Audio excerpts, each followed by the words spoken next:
Welcome to the Paris Airshow. The purple airplane behind me is probably the most striking airplane I've seen at this air show. And let's go visit Riyadh Air to hear all about their plans.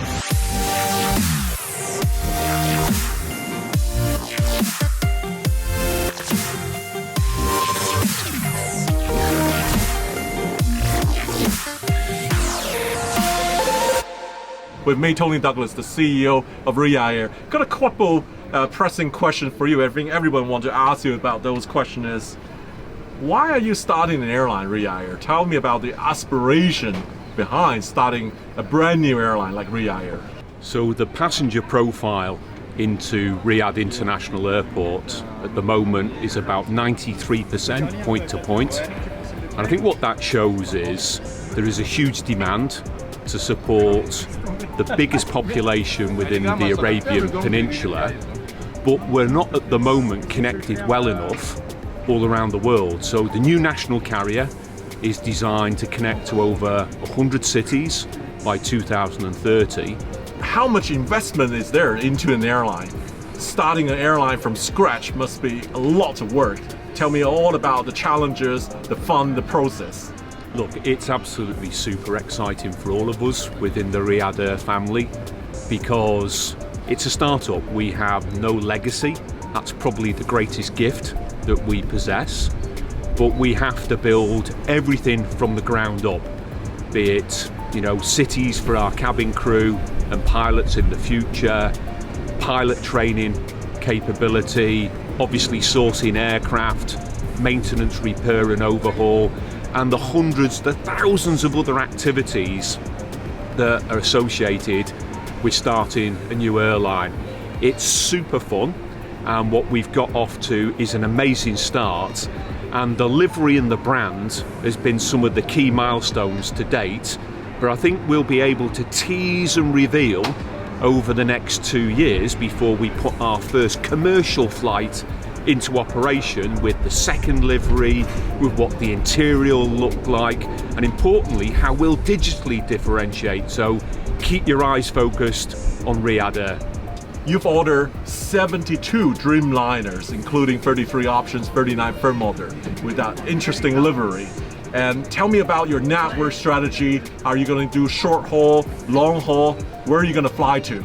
So we were delighted on the 14th of March to announce that 72 aircraft order with Boeing 787, and as you say, 39 of them fixed. We're currently working on a narrow body campaign, and hopefully we'll be able to announce the outcome of that shortly. But what that will see is a fleet that will operate both within Kingdom, regionally, but also internationally, and that's what 787's all about. So again, exciting times to put a full service carrier into the market, operating from the hub of Riyadh, making sure that we have an obsessional attention to detail with guest experience, but a genuinely digital native proposition to how we present ourselves into the market of the future.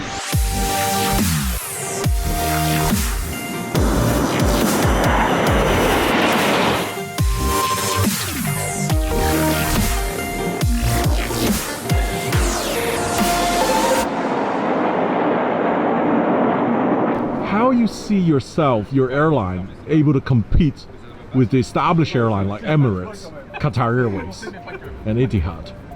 Well, we're not establishing ourselves to be a transit hub, a super connector in that sense. So some of the examples you've just used have got 70 or even 80% transfer traffic. At the moment, 93% of everything that comes into Riyadh is point to point. So I'm sure you'll see the fact that what we're talking about here is first and foremost sourcing an ability for the kingdom to connect to the world and the world to connect to the kingdom.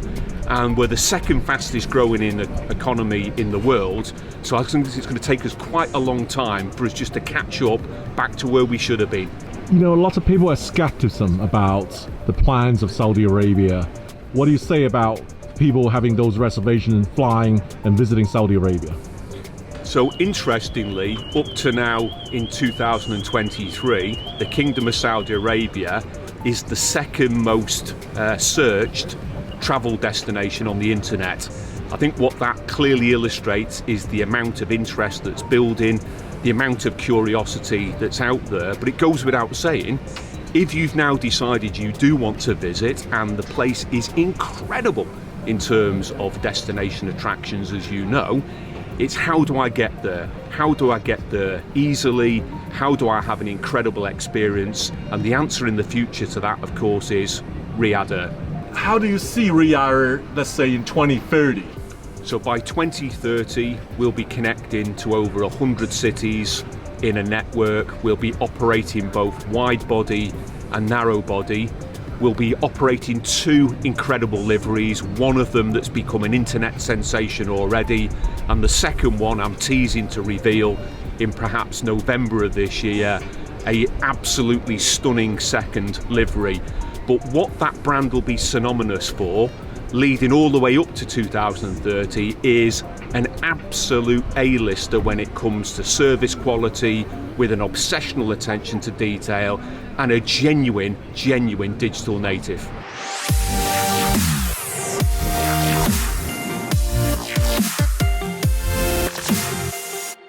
So this month, June, has been a very busy month for Riyadh Air. On June 4th, they unveiled this beautiful livery.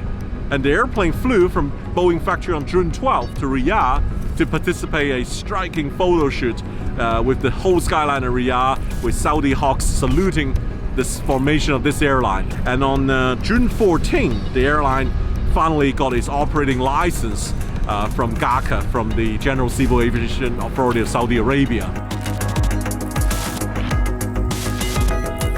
So what do we know so far about Riyadh Air? The airline set itself to be a first-class airline competing with full-service airline in the region.